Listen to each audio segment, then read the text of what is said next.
Preparing for your baby. Pack your bag for the hospital. Make sure you have everything you need for mum and baby. Don't forget some snacks.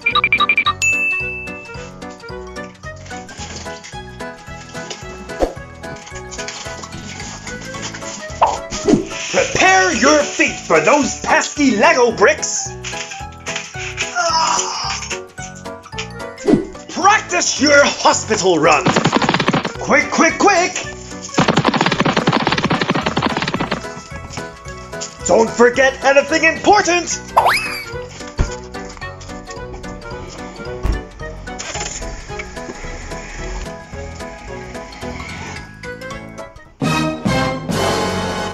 Practice setting up your buggy. It shouldn't be too hard.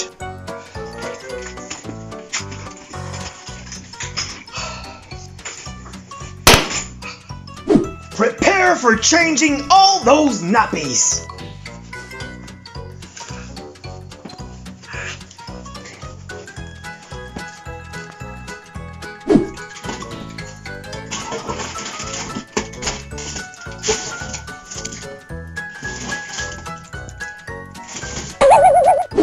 Make the house completely baby-proof.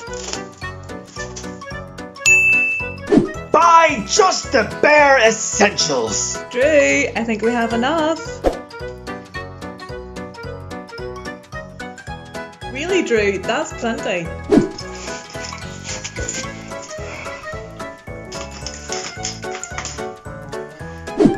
Wah!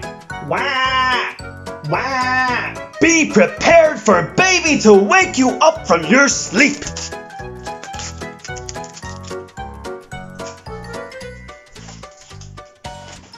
Wah! Wah! Wah!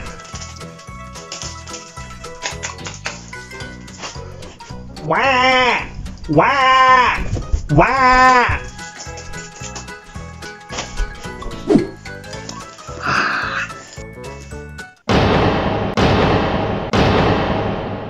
It's good to stock up on those dinners.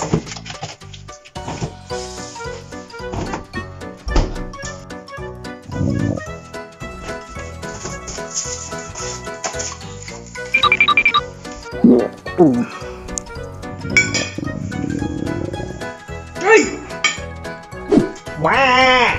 Wah! Wah! Drew? Drew? Build the cot ahead of time. And finally, musical toys may help your baby sleep. Ah, isn't that lovely?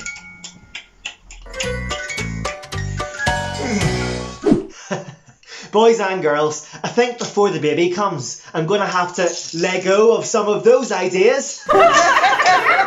Okay, so we're going to move on to our song now. And our song is taken from the Bible, from John chapter 8, where Jesus says of himself, "I am the light of the world. Whoever follows me will not walk in darkness, but will have the light of life." In fact, Jesus says to his disciples, "You are the light of the world, so let your light shine before others, so that they may see your good works and give glory to your Father who is in heaven." In other words, if we trust in God, if we follow him, God can be at work in us and through us, and his light can shine through us. Isn't that amazing? Well, let's sing this song called "Shine from the Inside Out."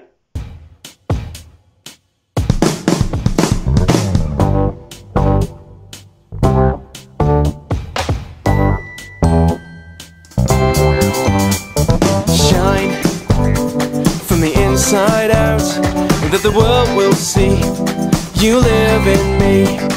Shine from the inside out, that the world will see you live in me. You know me and you love me, you feel me, so send me to shine from the inside out, that the world will see you live in me.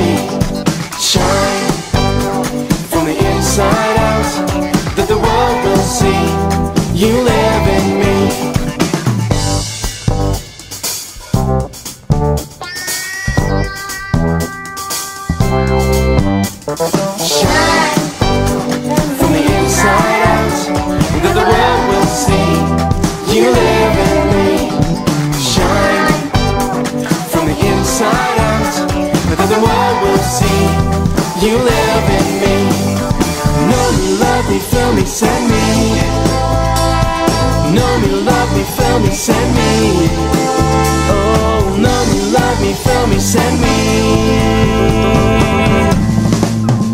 To shine from the inside out, that the world will see you live in me.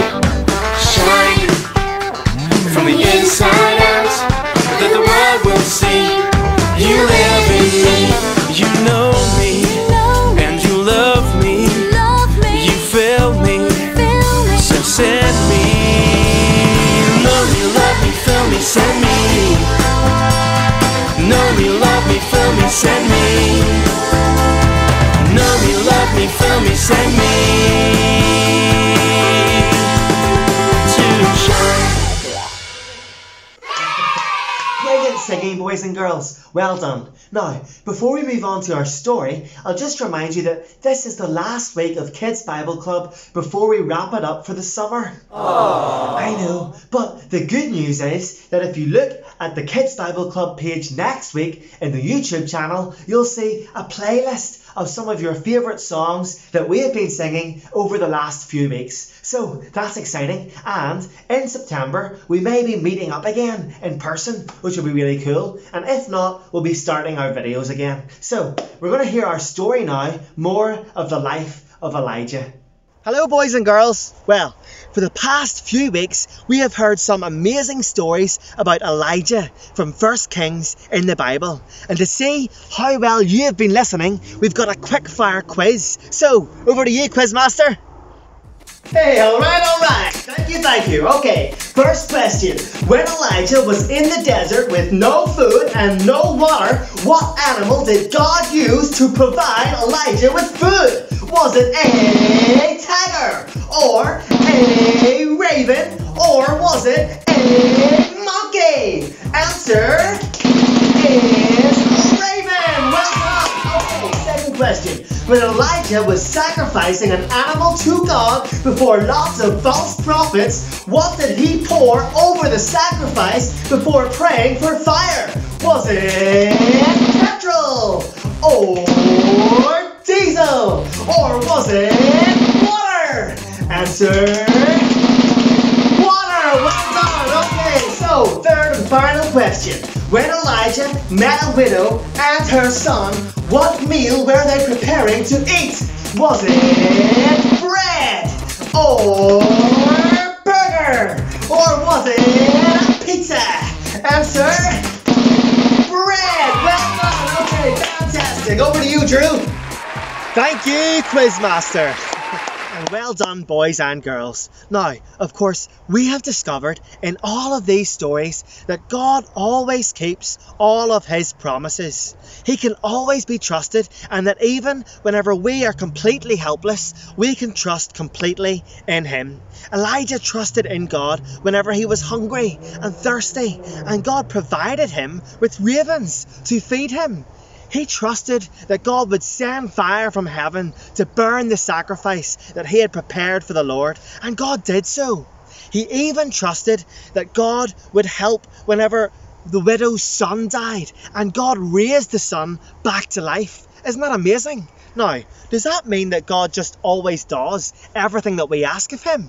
No, of course not. He's not some kind of genie that obeys our every wish. No, God is so much better than that, so much more amazing than that. And he is the one who is in charge, not us. God can give things to us, but God can also take things away from us, because he has all the power. In today's story, we're going to discover more of this great God who has complete charge of all things as we hear more about the story of Elijah. You see, the king and queen in the land at the time of Elijah thought that they were in charge. They thought that they were just amazing. They thought they were the bee's knees. They were called King Ahab and Queen Jezebel. And they hated Elijah because Elijah was telling them that God is the one who has complete control of everything and not them. And not only that, Elijah had prayed for fire to burn his sacrifice, and God had done so. Elijah had prayed for rain in the land, and God had brought rain. And so King Ahab and Queen Jezebel could see that God really is in charge of everything, and they did not like it one bit. They thought, if we could just get rid of Elijah, if we could kill Elijah, the people would stop hearing about God and we could be in charge again. And so they tried to get Elijah killed. They sent a messenger to Elijah to tell Elijah that they were going to kill him. Now, Elijah was really frightened when he heard this news, and he just ran for his life. He ran away, going south into a hot, empty wilderness, where he travelled for a whole day. Elijah was still afraid whenever he was running, but he was also very sad, hungry and tired. When he came to a tree, he just sat under it and he prayed that he might die. "I have had enough, Lord," he complained. "Just take my life. I am no better than those who went before me." Then he lay down and fell asleep. As soon as he fell asleep, an angel touched him and said, "Get up and eat." Whoa! An angel touched him and spoke to him. He looked around and he found some bread baked over some hot coals and a jar of water. God had provided for him and was caring for him, even in the wilderness. After eating, Elijah lay down under the tree and he fell asleep again. The angel of the Lord came back a second time and touched him. Elijah woke up. "Get up and eat," the angel said. "There's a journey ahead of you and it's very long. It's too much for you." Elijah obeyed, and he got up and he ate and he drank. Feeling stronger because of the food, Elijah travelled for 40 days and nights through the barren wilderness until he reached a mountain called Mount Horeb.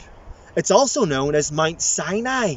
It's the same mountain where God had spoken to Moses and given him the 10 Commandments. Now, Elijah went into a cave and he spent the night there. Then God spoke to Elijah in the cave.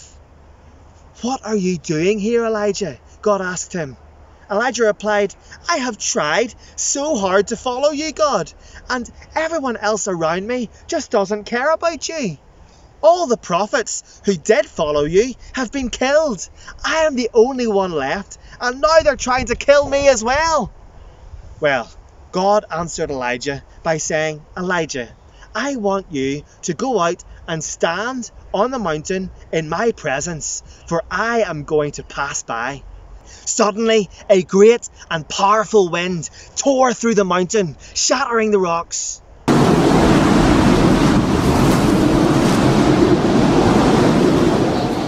Was that God?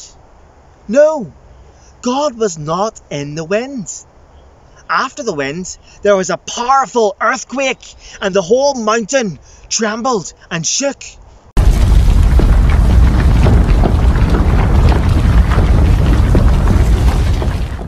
Was that God? The mighty God who's in charge of all things? No, God was not in the earthquake either. After the earthquake came a fire sweeping across the mountain.